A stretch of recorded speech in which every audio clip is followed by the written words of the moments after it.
People are full of antibodies. A lot of antibodies.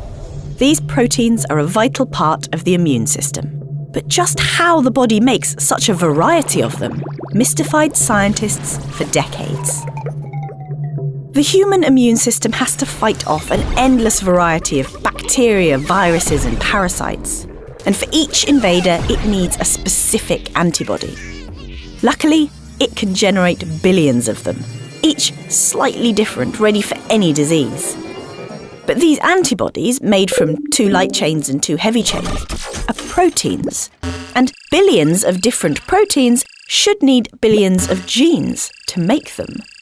Humans have around 20,000 genes. The solution to this problem was a Nobel Prize-winning discovery. Antibodies are made by B cells. Like every other cell, B cells start off with the same 20,000 genes. But they also have an enzyme called RAG. RAG is a DNA shuffler. It targets the genes that make the antibody's binding site. There are 3 kinds of gene segments here, called V, D, and J. For the heavy chain of the antibody, humans usually have around 130 different V segments, 27 D segments, and 6 J segments. The RAG enzyme binds to one of the J segments at random, and then to one of the D segments, chopping off the spare DNA between them. Other enzymes then join the ends together. The same thing happens with a random V segment. So you end up with a gene composed of 1 V, 1 D, and 1 J joined together.